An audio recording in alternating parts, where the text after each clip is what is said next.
पढ़ेंगे, ठीक है। हम लोगों ने श्लोक नंबर 33 तक पढ़ा था, 34 पढ़ना था, लेकिन आज हम कुछ नया पढ़ेंगे, ठीक है। किसी के पास वो बुक नहीं है यहाँ पे जो मैं आज पढ़ाने वाली हूँ। ये वाली बुक आती है ना, किसके किसके घर में आती है? भगवत दर्शन टिया के घर में आती है, और अनुष्का के पास, और सौम्या, और रुद्रांशी के पास, मान्यता के पास, बेटा आपका नाम क्या है? सृष्टि, तुम्हारा नाम क्या बेटा? वंदना, ठीक है। हाँ, सुयश, हाँ, पार्थ के पास आती है। आज हम इसको पढ़ते हैं सबके साथ मिल करके कि ये बुक इतनी इम्पोर्टेंट क्यों है, ठीक है। इसमें जो फर्स्ट पेज होता है उसमें क्वेश्चन आंसर रहते हैं, बहुत अच्छे क्वेश्चन आंसर जो हमारे मन में उठते हैं प्रश्न, लेकिन हमको कहीं और से मिलते नहीं। लेकिन यहाँ पे जो मिलेगा ना वो प्रामाणिक। सबसे पहले तो ये हम जान लेते हैं कि ये जो भगवत दर्शन है, भगवत दर्शन का मतलब है भगवान के साक्षात दर्शन, और इसका इंग्लिश जो एडिशन है उसको कहते हैं बैक टू गॉड है। ये पुस्तक श्रीला प्रभुपाद ने स्टार्ट किया है, ठीक है। और इसको स्टार्ट किया था श्रीला प्रभुपाद ने आई थिंक 100 इयर्स हो गए। एडिटोरियल में जाकर के देखना होगा, 100 इयर्स हो गए हैं इसको। नहीं, हम बताते हैं, पढ़ के अभी बता देते हैं एकदम एग्जैक्टली। अंग्रेजी पत्रिका बैक टू गॉड है, हिंदी भगवत दर्शन का रूपांतर है, जिसकी शुरुआत श्रीमद A.C. भक्तिवेदांत स्वामी प्रभुपाद ने सन 1944, ठीक है। तो 2044 होगा तो हो जाएंगे 100 इयर्स। अभी हम लोग 20 इयर्स कम है, 19 इयर्स कम है, क्योंकि यहाँ पे 2025 चल रहा है। 19 इयर्स के बाद ये जो है पुस्तक 100 इयर्स की हो जाएगी, जिसको श्रीला प्रभुपाद ने स्टार्ट किया था। भक्तिवेदांत स्वामी प्रभुपाद ने सन 1944 में अपने गुरु श्रीमद भक्ति सिद्धांत सरस्वती महाराज की आज्ञा अनुसार की। तो ये वो बुक है, ठीक है, बहुत बहुत इम्पोर्टेंट, और जिसको पढ़ने से हमें हमारे क्वेश्चंस के आंसर मिलेंगे, मार्गदर्शन मिलेगा। भगवत गीता, ठीक है, और कई सारे क्वेश्चंस होते हैं, भक्ति में बाधाएं पड़ रही हैं, कैसे करें, हमसे ये लोग ये कहते हैं, क्वेश्चन पूछते हैं, उसका हम क्या आंसर दें, भक्तों ने कैसे कैसे भक्ति में प्रोग्रेस किया है, उनकी आत्मकथा इसमें है बहुत सारे, और एक भगवत गीता का श्लोक, भागवतम से इसमें स्टोरीज रहती हैं। तो बहुत अच्छी बुक है, पतली सी बुक होती है। इसको हम लोग अगर सोचें कि एवरीडे 1 पेज पढ़ेंगे या 1.5 पेज पढ़ेंगे, आसानी से हो जाता है, and it does not take more than 10 minutes. Nobody will take more than 10 minutes, ठीक है। इसको अगर हम पढ़ते हैं तो भगवान के साथ कांटेक्ट में और भगवत गीता पढ़ने के लिए और प्रेरणा हमें। तो इसमें सबसे पहला जो क्वेश्चन है वो है, हम भगवान श्री कृष्ण को प्याज और लहसुन का भोग क्यों नहीं लगा सकते? मन में क्वेश्चन आता है ना, ये प्याज लहसुन भी तो भगवान ने ही दिया है, ठीक है, वो भी तो वेजिटेबल ही है, तो हम उसका भोग क्यों नहीं लगा सकते? आंसर, ठीक है, ध्यान से सुनना। ये क्वेश्चंस आपसे भी पूछा जाता होगा, आपके मन में भी होगा, अब आप आंसर दे सकते हैं, प्रामाणिक आंसर दे सकते हैं, ठीक है। भगवत गीता के 9वें अध्याय के श्लोक संख्या 26 में भगवान श्री कृष्ण ने उन वस्तुओं की सूची दी है, पूरी लिस्ट दी है जो उन्हें भोग में पसंद है, जो कृष्णा को पसंद है। वो चैप्टर नंबर 9 श्लोक नंबर 26, सब जाके अपने घर में देख लेंगे। चैप्टर नंबर 9 श्लोक नंबर 26, चैप्टर नंबर 9 श्लोक नंबर 26, पूरा लिस्ट दिया है कृष्णा ने। अब आपको आज पता चल जाएगा कृष्ण को क्या पसंद है। हम जन्माष्टमी सेलिब्रेट करते हैं, राधाष्टमी सेलिब्रेट करते हैं, मालूम तो होना चाहिए, और कृष्ण खुद ही बता दिया, यदि गेस वर्क मत करो, है ना। जब मल्टीपल चॉइस होता है, गेस वर्क करते हैं, कभी सही होता है कभी गलत होता है, ठीक है, तो गेस वर्क मत करो, कृष्ण ने जो बताया उसको हम देख लें। अब यहाँ पे देखो क्या लिखा है, जो उन्हें भोग में पसंद है, जैसे कि मतलब फॉर एग्जाम्पल शाक मतलब हरी पत्तीदार सब्जियां, ठीक है, फूल पसंद है उन्हें जब हम फ्लावर्स ऑफर करते हो, कौन से फूल? सुगंधित फूल, और सारे भी ऑफर कर सकते हैं, लेकिन सुगंधित जैसे बेला है, गुलाब है, ठीक है, इनसे बहुत अच्छी खुशबू होती है, कृष्ण को बहुत पसंद है, ठीक है। हाँ, लिली में खुशबू तो नहीं होती है, लेकिन ब्यूटीफुल होता है, ऑफर कर सकते हैं। फिर फल है, ठीक है, और जल, ये सारी चीजें हम उनको ऑफर करते हैं।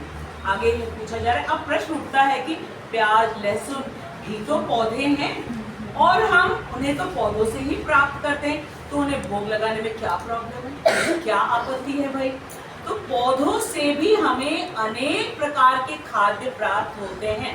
पौधों से, वेजिटेबल से हमें बहुत तरीके के खाने की वस्तुएं हमें मिलती है, जैसे कि फॉर एग्जाम्पल खट्टा। एग्जाम्पल बोलो, खट्टा।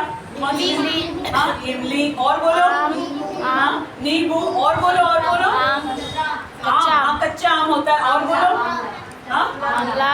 आंवला। Correct correct. और बोलो, करौंदा। करौंदा। और बोलो, अरे star fruit.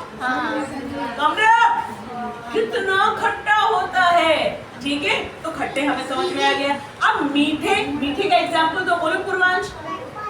Apple, very good, कभी खट्टा होगा ही नहीं। हाँ, मैंगो। और बोलो, और बोलो, बनाना। करेक्ट। और बोलो, हाँ, ग्रेप्स खट्टे भी होते हैं। पाइनएप्पल, ठीक है। ऑरेंज, ठीक है, ऑरेंज कभी खट्टा भी होता है कभी, ठीक है, कोई बात नहीं, हमें पता चल गया, ठीक है। आरोही तुम बताओ। लीची, शाबाश। अब तीखा बताओ, कौन सी चीज तीखी होती है? मिर्ची। हाँ, दो कलर की होती है, कौन कौन सी कलर की होती है? एक ग्रीन होती है और एक रेड, और एक और कलर की होती है ब्लैक। एकदम डार्क बैगनी बैगनी होता है वो, ब्लैक बहुत ज्यादा। हाँ, और हाँ, करेला, ठीक है, कड़वा होता है वो, करेक्ट। फिर कुछ विषैले भी होते हैं ना, विषैले जहरीले भी होते हैं, ठीक है। उनको हम औषधि में यूज करते हैं, पेन किलर्स के लिए वो है, ठीक है। तो कुछ जहरीले भी हैं, कुछ नशीले भी हैं, ठीक है। नशे वाला पेड़ मालूम कौन सा होता है? पॉपी, अफीम, ये भी होता है। तो क्या हम इनको भी खाते हैं? जो हम कह रहे हैं कि प्याज लहसुन भी तो होता है, जहरीला वाला खाते हैं क्या? नहीं। नशीला वाला खाते हैं क्या? नहीं खाते। तो फिर इसमें हमें क्यों कहना है कि प्याज और लहसुन भी तो वेजिटेबल्स है? आया समझ में? अब आगे देखो। परंतु क्या हम इन्हें खाते हैं? क्या खाते समय हम भेद नहीं करते? करते हैं। जो चीजें मीठी हैं, खट्टी हैं, स्वादिष्ट है, हमारे शरीर के लिए उपयोगी, उनको हम खाते हैं, बाकी को हम रिजेक्ट कर देते हैं, ठीक। आगे, क्या हम विषैले एवं नशीले पदार्थों का केवल इसलिए सेवन कर लेते हैं क्योंकि वे पौधों से आते हैं? कभी नहीं। हम सब प्रकार के खाद्य पदार्थों को एक वर्ग में, एक कैटेगरी में रखकर भगवान को उनका भोग भी नहीं लगाते हैं। नशीले चीजें, वैश्यले चीजें हम लोग, अच्छा, शिव जी के ऊपर जो भांग धतूरा भी चढ़ता है वो भी होता है, विषैला भी होता है, नशीला भी होता है, उसको हम भगवान को, कृष्ण को भोग नहीं लगाते। आगे सुनो, भोग का चुनाव, चुनाव का मतलब क्या होता है? सिलेक्शन। हम डिसाइड करते हैं ना क्या? भोग का चुनाव करने के लिए उसके गुण को जानना महत्वपूर्ण है। क्या गुण है इसमें, ठीक है। हर व्यक्ति के अंदर गुण होते हैं, क्वालिटीज होते हैं, उसके अकॉर्डिंग। आगे गीता के 17वें मतलब 17 अध्याय में भगवान बताते हैं कि 3 प्रकार के खाद्य होते हैं, तमोगुण, रजोगुण, सतोगुण। तमोगुण में होता है मांस, मछली, नशीले पदार्थ, ठीक है। रजोगुण में होता है बहुत तेल घी से भुना हुआ, बहुत ज्यादा मसाले। और सतोगुण होते हैं सब्जी, साग, रसीले फल, दूध, दही, ये सब सतोगुणी चीजें हैं। तो भगवान को कौन सी चीजें पसंद आती हैं? सतोगुणी चीजें पसंद आती हैं, ठीक है। लेकिन जब फेस्टिवल होता है तब हम उनके लिए कुछ रजोगुणी चीजें भी बनाते हैं, ठीक है, स्पाइसी भी बनाते हैं, लेकिन तो फेस्टिवल टाइम और एवरीडे रूटीन में सतोगुणी, ठीक है। अब आगे हम पढ़ते हैं, पौधों से प्राप्त तमोगुणी, विषैले एवं नशीले पदार्थों को हम इसलिए नहीं खाते क्योंकि वे हमारे शरीर को हानि पहुंचाते। बोलो से मिलेगा हानि, बात बोलो, हानि बोलो बोलो। हानि का मतलब क्या होता है? नुकसान। हम इसलिए नहीं खाते भाई, हानि पहुंचाते, नुकसान पहुंचाते हैं, ठीक है। उसी प्रकार हमें रजोगुणी पदार्थों से दूर रहना चाहिए, ठीक है। एकदम ये नहीं कहा कि उसको बंद कर दो, लेकिन दूर रहो। क्यों? ज्यादा अगर हम सेवन करेंगे तो हमारी तबीयत खराब, ठीक है, इसलिए हम उससे थोड़ी दूरी बना के रखते हैं, क्योंकि वे हमारी चेतना, थिंकिंग प्रोसेस को इफेक्ट करते हैं। रजोगुणी हम रजोगुणी वस्तुएं खाएंगे तो हमारी थिंकिंग जो है वो सतोगुणी नहीं रह जाएगी, फिर हमारी रजोगुणी हो जाएगी। इस पूरे मटेरियल वर्ल्ड को एंजॉय करने की सोचेंगे, और एंजॉय करने की सोचेंगे तो हम कभी भी भगवत दर्शन तो प्राप्त नहीं होगी। इसलिए हम इन चीज़ों से दूर रहें, और जितनी भी तमोगुणी चीज़ें होती हैं उसमें प्यार लहसुन ज़रूर पड़ता है, ठीक है, चाहे वो नॉनवेज हो, इस टाइप की चीज़ों में पड़ता है। इसलिए हम इसको बिल्कुल अलग कर देते, क्योंकि भगवान ने हमसे कहा है कि हमें मत दो, ठीक है। तो जो चीज़ हम भगवान को ऑफर नहीं करते हम कैसे चोर कहलाएंगे ना, इससे पहले भी हमने जाना है, इसलिए हम इनसे दूर रहते हैं। आंसर मिल गया। अब गंगा स्नान या जप करना, कोई लोग कहते हैं गंगा में जाके स्नान कर लेंगे, जप करने की क्या ज़रूरत है, जब कभी तीर्थ में जाएंगे स्नान कर लेंगे। अब देखो इसमें क्या आंसर दिया जा रहा है। मैं भक्त बनने से पहले एक क्वेश्चन पूछा जा रहा है, मैं भक्त बनने का प्रयास कर रही हूँ, एक लड़की ने क्वेश्चन पूछा है, और नियमित रूप से भगवत दर्शन भी पढ़ती हूँ। मैं कुछ ऐसे लोगों को जानती हूँ जो भक्त नहीं है, भक्त और अभक्त का डिफरेंस क्या है? बोलो बोलो। अपनी इंद्रिय तृप्तियों के बारे में सोचता है, और भगवान की इंद्रिय तृप्ति के लिए सोचता है, और जब वो भगवान की इंद्रिय तृप्ति करता है, भगवान को प्रसन्न करता है, वो भी प्रसन्न हो जाता है। बोलो अक्षत, क्यों? भगवान को प्रसन्न करने से हम कैसे प्रसन्न होंगे? क्योंकि हम उनके अंश। Simple answer, simple answer. पेट को हमने भोजन दिया, हाथ भी खुश, आंखें भी खुश, पैर भी खुश, बुद्धि को भी जो है एनर्जी मिल गई, सब कुछ हो जाता है, बहुत इजीली हो जाता है। हमको कृष्ण ने इजी प्रोसेस बताया, डिफिकल्ट नहीं बताया, ठीक है। अब आगे तो वो लड़की कह रही कि मैं कुछ लोगों को जानती हूँ जो भक्त नहीं है, ना तो जप करते हैं, ना भगवत गीता पढ़ते हैं, और ना ही श्री कृष्ण को परम भगवान मानते हैं, कृष्ण को भगवान भी नहीं मानते हैं। कुछ ऐसे भी लोग हैं, ठीक है। उन्हें कर्म में ही अधिक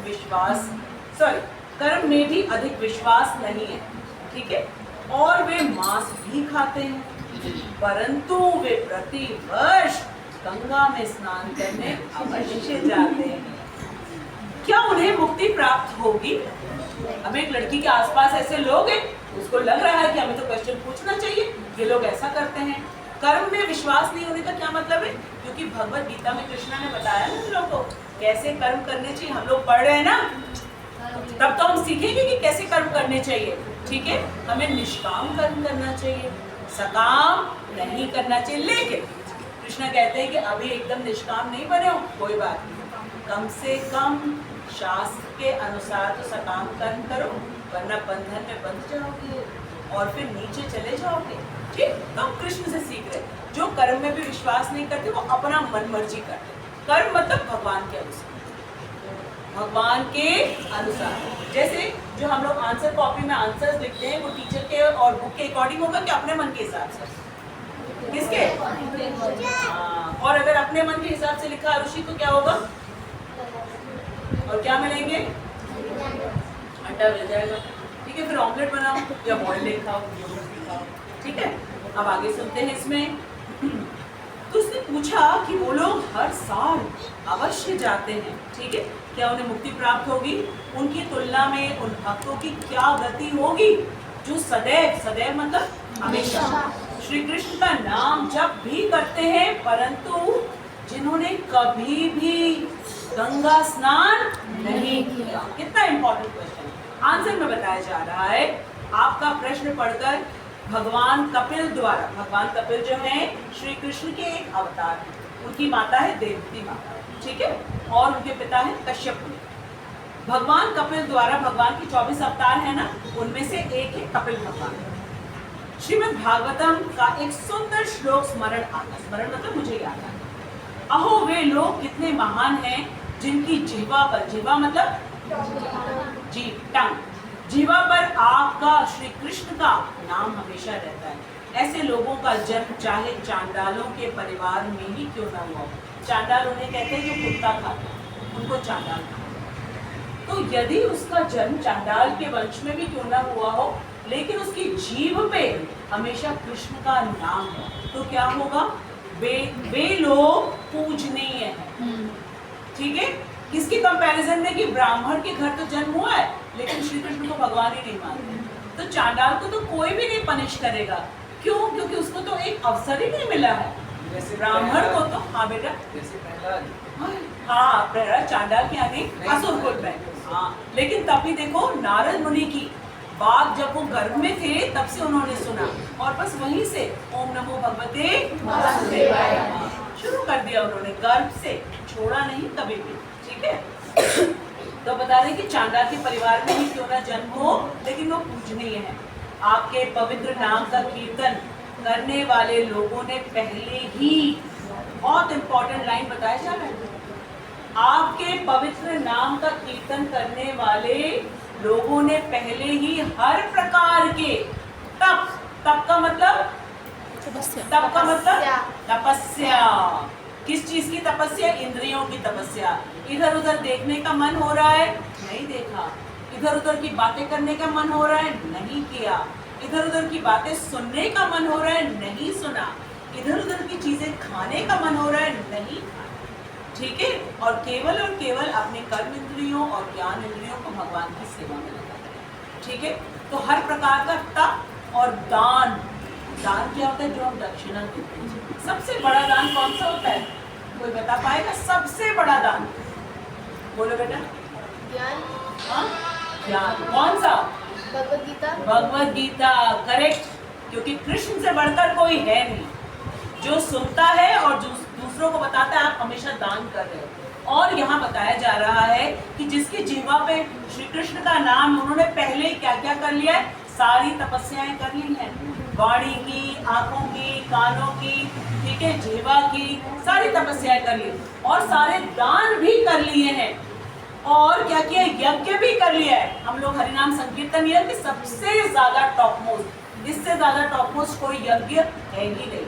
और व्रत, इतने सारे व्रत होते हैं, हम केवल एक एकादशी का व्रत करते सारे के सारे हो जाते हैं। एकादशी के व्रत के बारे में कहाँ बताया है?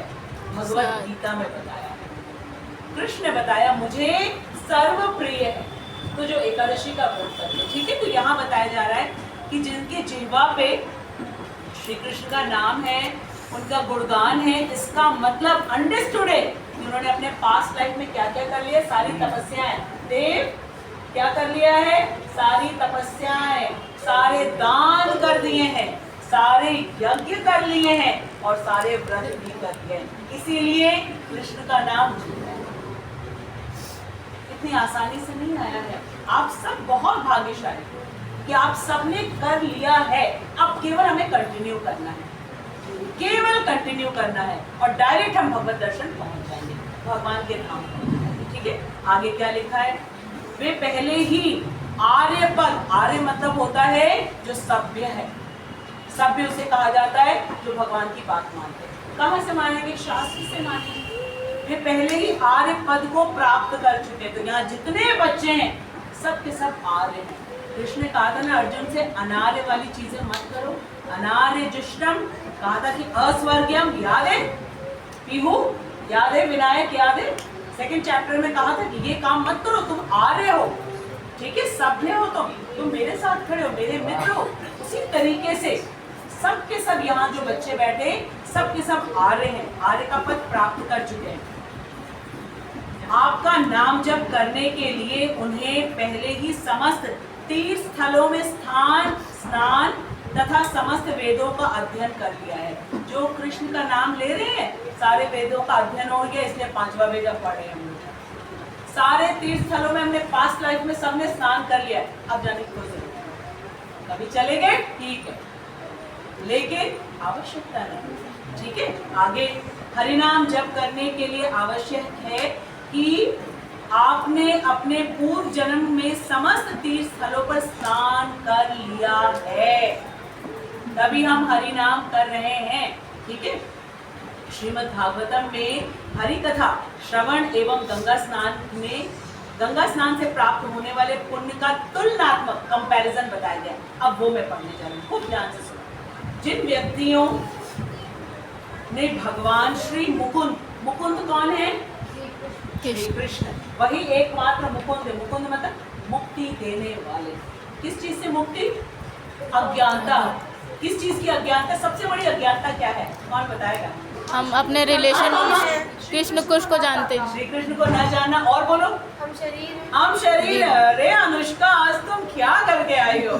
सारे आंसर तुम्हारे पास से ही आ रहे हो भाई। हम शरीर, सबसे बड़ी अज्ञानता यही है। ठीक है, ये तो हमारी अज्ञानता का जड़ है। बस सारी लुटिया डूब गई इसके बाद। ठीक है, तो श्री मुकुंद जो है हमें समस्त अज्ञानता से मुक्ति दिलाते हैं। भगवद गीता। ठीक है, श्री मुकुंद को अपना सर्वस्व मान लेता है। मुकुंद को अपना सब कुछ मानता है।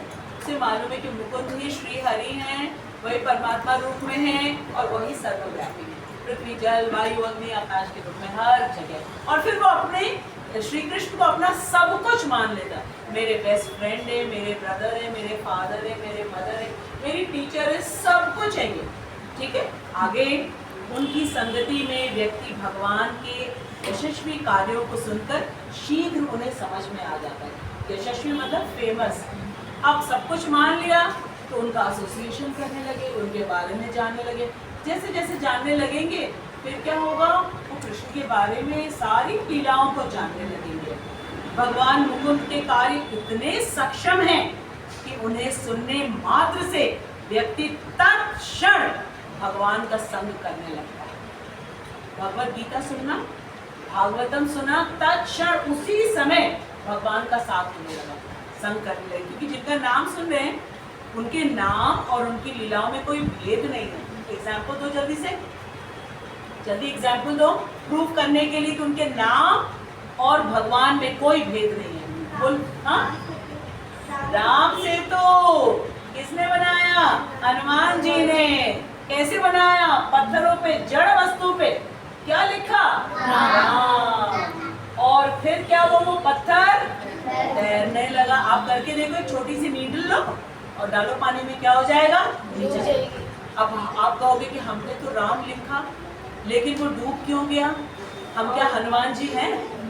हृदय खोल के दिखाएं कि हनुमान जी के अलावा भगवान राम, सीता और लक्ष्मण के अलावा कोई नहीं है। ऐसा नहीं। जिस दिन हम ऐसे बन जाएंगे कि मुकुंद को अपना सर्वस्व मान लेंगे, लिखो आप किसी चीज पे, डूबेगा नहीं। करके देखो, हनुमान जी ने करके दिखा दिया। ठीक है, आया समझ में? तो हमें हनुमान जी बनने की जरूरत है। उनका अनुकरण नहीं करना है, अनुसरण फॉलो करना है। कि हृदय को खोल के दिखा दिया, राम, सीता और लक्ष्मण, पूरा राम दरबार उनके हृदय में। ठीक है, आगे जो उनकी लीलाओं को निरंतर उत्सुकता पूर्वक सुनता है। उत्सुकता मतलब बहुत ज्यादा एंथुसियाज्म, एक्साइटमेंट। अब फिर आगे क्या होगा, फिर आगे क्या होगा, इस तरीके से सुनता है। ऐसे नहीं कि बहुत बार सुन चुके हैं, हाँ वही तो गोवर्धन उठाए थे ना, हाँ मालूम है, कितनी बार सुने भाई। हम कालिया पे डांस किए थे, हाँ मालूम है, कितनी बार भाई। वही चीज नहीं, जैसे हम लोग बार बार वही कार्टून देखने चलते, बड़ी उत्सुकता होती, जबकि वो तो महा कार्टून, उसको देख के क्या मिलेगा, लेकिन कितनी अब क्या, अब क्या, अब क्या, वैसी वाली उत्सुकता जब कृष्ण के लिए हो जाएगी।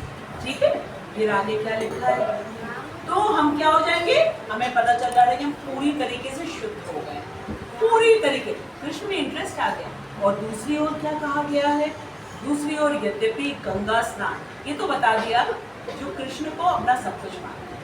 ठीक है, अब गंगा स्नान वाले उनका बताया जा रहा है। दूसरी ओर यद्यपि गंगा स्नान करने से शारीरिक दूषण एवं संक्रमण अवश्य ही दूर होते हैं, हमारा शरीर नीट एंड क्लीन हो जाता है। ठीक है, परंतु केवल, बेटा अपना माइक ऑफ कर लो, परंतु केवल गंगा स्नान करके हृदय की शुद्धिकरण में बहुत अधिक समय लगता है, होगा, क्योंकि गंगा जी जो है भगवान के चरणों तक, चरणों से निकले, होगा, लेकिन it will take too much of time, बहुत ज्यादा टाइम लगेगा। ठीक है, इसलिए कौन ऐसा बुद्धिमान पुरुष होगा जो अपने जीवन में अति शीघ्र मतलब इंस्टेंट, ठीक है, अति शीघ्र पूर्ण करने के लिए भक्तों का संग नहीं करेगा। अरे भक्तों के साथ हरे नाम करो, ठीक है, कृष्ण के विषय में सुनो और बस प्रसाद लो, हो गए, पूरी तरीके से शुद्ध हो गए। गंगा जी में कितनी बार स्नान करने जाओगे, कितने बार स्नान करने जाओगे, होगा, लेकिन बहुत लॉन्ग प्रोसेस है, ठीक है। सार यही अब निचोड़ बताया जा रहा है। अतः सार यही है कि गंगा स्नान निश्चित रूप से शुद्ध करता है, परंतु वो भक्ति के समान शीघ्रता पूर्वक शुद्धिकरण नहीं करता। गंगा स्नान करने से व्यक्ति अपने पापों से मुक्त होता है, परंतु क्योंकि उसके मन से पाप अभी गए नहीं। और जब हम भगवत गीता पढ़ते हैं तो हमारा मन चेंज होने लगता है, पाप करना बंद कर देते हैं, ठीक है। तो मन से पाप की प्रवृत्ति गई नहीं है, इसलिए वो पुनः पाप करता है। गंगा जी में स्नान कर लिया, फिर आकर के प्यार लहसुन खा रहा है, सब कुछ कर रहा है, हाँ, बीड़ी गुटखा तंबाकू भी ले रहा है, नशीले पदार्थों का भी सेवन कर रहा है, तो क्या फायदा हो, ठीक है। और जो भगवत गीता पढ़ने लगता है उसकी सारी चीजें कम होने लगती है, एकदम खत्म भी हो जाती है, क्योंकि भगवान परमात्मा रूप में यहाँ बैठे ना, वो धीरे धीरे हमारे अंदर चेंजेस लाने लगते हैं। लास्टली इस विषय को गहराई से समझने के लिए आप श्रीमद् भागवतम के 6वें स्कंद में वर्णित अजामिल की कथा को पढ़ सकते हैं, ठीक है। अजामिल की कथा अब हम आपको बाद में कभी बताएंगे, ठीक। अच्छा, अब हम श्रील प्रभुपाद बहुत सुंदर एक आर्टिकल उन्होंने बताया है श्री कृष्ण के बारे में। अद्भुत श्री कृष्ण, अद्भुत का मतलब क्या है, अमेजिंग।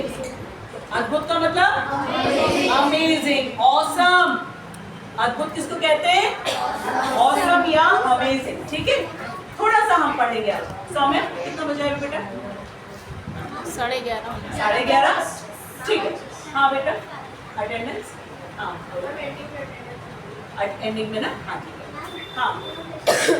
अरे सौम्या चलो चलो चलो, अनन्या ये तुम्हारा छोटा भाई, इसको अपने पास बैठाया। अद्भुत श्री कृष्ण, ठीक है। आज हम इसका 2 पढ़ेंगे बस, ठीक। कि असीमित शारीरिक बल है, असीमित, असीमित का मतलब अनस्टेबल, अनलिमिटेड, असीमित जिसकी सीमा नहीं है, हाँ, लिमिटलेस, इनफाइनाइट, ठीक है।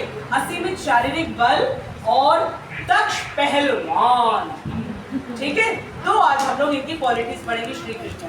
पढ़ते हैं, ध्यान से सुनना।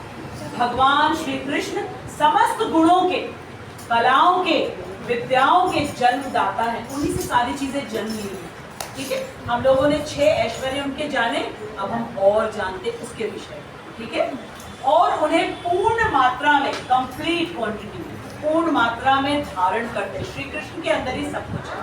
आगे क्या है, वे हरफन मौला है। हरफन मौला किसको कहते हैं, जो बहुत हरफन मौला जो सब कुछ कर ले, सब कुछ कर ले, हर फन मौला, हर फन मौला। फन होता है कला, ठीक है, फनकार कहते हैं कलाकार, ठीक है। हर फन मतलब कोई भी चीज वो सब कुछ कर लेते हैं, ठीक। आइए भगवान श्री कृष्ण की कुछ कलाओं और उनकी दक्षताओं को देखें। उन्हें हरफन मौला क्यों कहते हैं और किन कला की वजह से उन्हें हरफन मौला कहा जाता है, ये श्रील प्रभुपाद ने कहा है। अभी हम किसका संग करें, डायरेक्ट श्रील प्रभुपाद का। पहला है असीमित शारीरिक बल। शारीरिक बल मतलब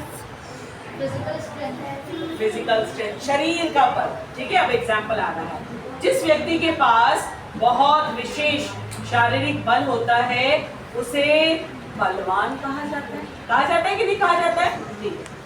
जब श्री कृष्ण ने अरिष्टासुर, अरिष्टासुर एक राक्षस था, का वध कर दिया तो कुछ गोपियां कहने लगी, हे सखियों जरा देखो श्री कृष्ण ने कैसे अरिष्टासुर को मार डाला। यद्यपि वो तो पहाड़ से भी अधिक कठोर था। ये राक्षस जो है ना, हिरण्यकश्यप का शरीर देखा था, इतने कठोर, ये इतनी तपस्याएं करते हैं और देवी देवताओं से वरदान मांगते हैं। कौन कौन सी देवी देवताओं से मांगते हैं, टॉप मोस्ट ब्रह्मदेव से, और बोलो शिव जी से मांग लेते, और बोलो दुर्गा जी, ये टॉप मोस्ट है। शिव जी, दुर्गा जी और ब्रह्मा जी, ठीक है। इनको प्रसन्न करते तपस्या कर करके, और फिर क्या करेंगे देवी देवता, वो तो देने के लिए मजबूर हो जाते हैं, उन्हें देना पड़ता है, ठीक है। तो वो उन्हें देते हैं। तो वो गोपियां कह रही यद्यपि वह अरिष्टासुर पहाड़ से भी अधिक कठोर, कठोर का मतलब हार्ड, बहुत सख्त, टफ, ठीक है, लेकिन श्री कृष्ण ने रूई के समान उसकी धज्जियां उड़ा दी। आप लोगों ने देखा विंटर्स में जब रजाई को जो है धुना जाता है, वो क्या करता है, उसमें ऐसे रुई उड़ती रहती है ना, लेकिन रुई के समान उड़ा डाला। किसने? कृष्ण ने धज्जियां उड़ा दी, ठीक है, और बिना किसी कठिनाई के उठाकर फेंक दिया, ठीक है, यूं उठाकर फेंक दिया। 7 वर्ष की अवस्था में श्री कृष्ण ने अपनी बाएं हाथ का खेले मेरा तुझे, बाएं हाथ की वो भी छोटी उंगली, दाहिने हाथ पे नहीं यूज किया। कौन सा यूज किया हाथ में? बायां हाथ, और वो भी छोटी उंगली करके दिखाओ, कौन सा बायां हाथ है आपका? छोटी उंगली पे क्या किया? गोवर्धन पर्वत को। क्या एज थी? 7। कितने यहाँ पे 7 इयर्स के बच्चे बताओ, हैंड रेज करो, कौन कौन 7 इयर्स का है? कोई है 7? 7 इयर्स की हो तो हमें 7 बोल रहे नहीं, कितना स्वीट है, खो गया बिल्कुल कि उसको 7, 17 सुनाई नहीं दे रहा है। इसको कहते हैं उत्सुकता, एंथुसियाज्म, बिल्कुल अंदर चला गया।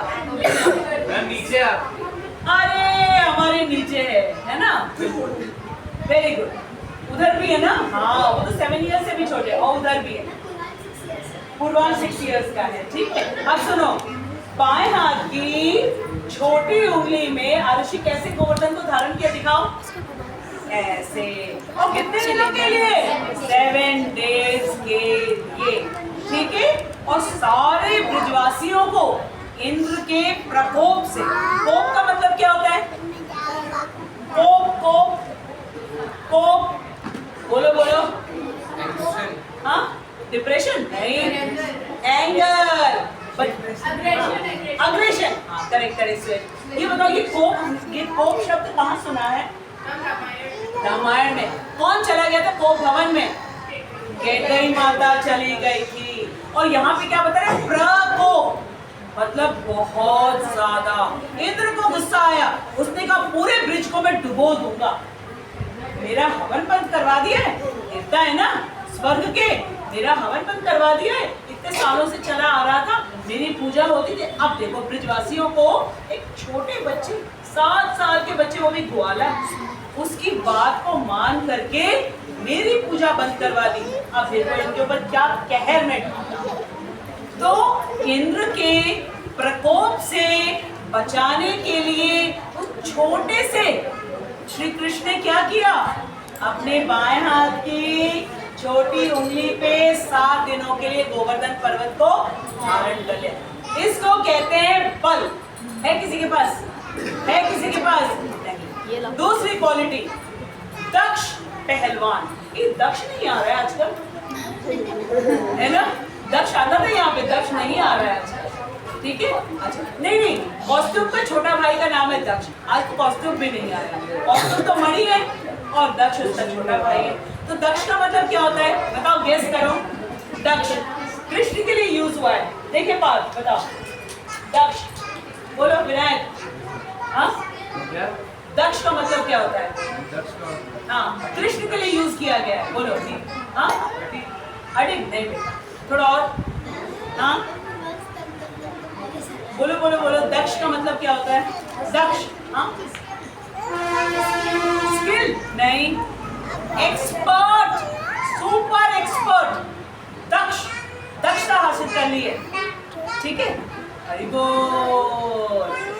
अब दक्ष पहलवान, किसके साथ पहलवानी का एग्जाम्पल आया है कृष्ण का? किसके साथ? कंस के साथ, करेक्ट है, शाबाश। अब सुनो, कंस की रंगशाला में कृष्ण और चाणूर तथा बलराम और मुष्टिक, ये 2 राक्षस थे कंस के, ठीक है, फ्रेंड्स थे। कंस के फ्रेंड्स भी वैसे ही थे, राक्षस वाले। एक का नाम चाणूर और एक का नाम था मुष्टिक, ठीक है। अब कृष्ण जो है चाणूर के साथ युद्ध करेगा, और बलराम मुष्टिक। कृष्ण किसके साथ? चाणूर। किसके साथ? चाणूर। और बलराम मुष्टिक। किसके साथ? मुष्टिक। सुनो ध्यान से। ने एक दूसरे के हाथ एवं पैर को कसकर पकड़ लिया। ये कौन सा कृष्ण का गाना हो रहा है ना? अच्छा, आज इसको कृष्ण कह रहे तुम तम तम तम तम तम। ये भी कह रही है। ठीक है, अभी हम लोग भी तम तम तम तम करेंगे। ठीक है, अभी थोड़ा रुक जाओ। तो एक दूसरे का कृष्ण ने चाणूर के पकड़े और बलराम ने मुष्टिक के पकड़े। और फिर क्या हुआ? वे जीतने की इच्छा से एक दूसरे के ऊपर दबाव डालने लगे। जब हम लोग पहलवानी करते हैं या हम लोग देखते हैं तो वो क्या करते हैं? देखा हो ना WWF, हाथ पकड़ लेते हैं, पैर पकड़ लेते हैं। मैया की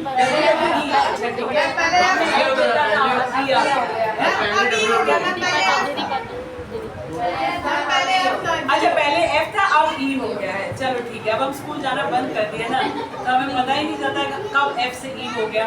तो हाथ पैर पकड़ लिए, फिर क्या हुआ?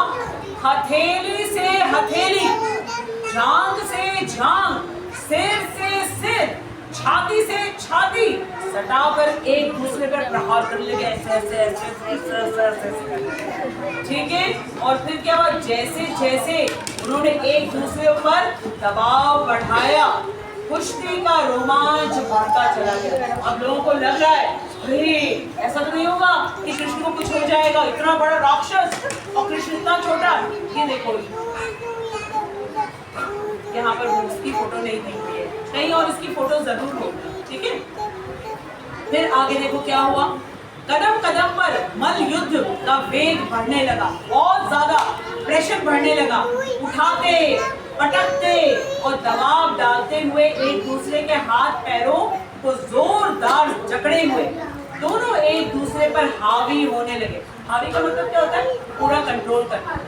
ठीक है, हावी होने लगे और पूरा प्रयास कर रहे थे कि वो एक दूसरे को दांव पेच की कला में हरा दे।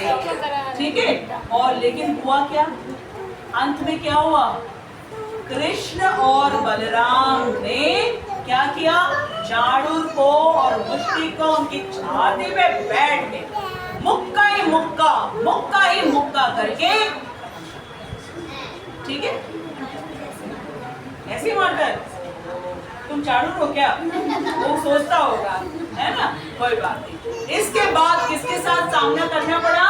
कंस के साथ। और कंस को भी कृष्ण ने मल युद्ध में, ठीक है, कुश्ती में हरा दिया, मार डाला। तो सबसे ज्यादा दक्ष पहलवान कौन है? ठीक है, अब बाकी जो है ना, इसमें दक्ष ग्वालर है, दक्ष भाषाविद है। इसको हम लोग नेक्स्ट वाले सेक्शन में पढ़ेंगे, तो हम सारे कृष्ण की क्वालिटीज हमें पता चलेगा। कभी कृष्ण के ऊपर कुछ लिखने का आपको अगर सौभाग्य मिले, अवसर मिले, तो लिख तो पाओगे कम से कम। ठीक है, इसलिए ये भगवत दर्शन इतनी ठीक है। नमस्ते नरसिंहाय, नमस्ते नरसिंहाय, नमस्ते नरसिंहाय, नमस्ते नरसिंहाय, प्रहलाद नाद गाइने, प्रहलाद नाद गाइने, हिरण्यकशिपूर्वशः, हिरण्य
Thank you.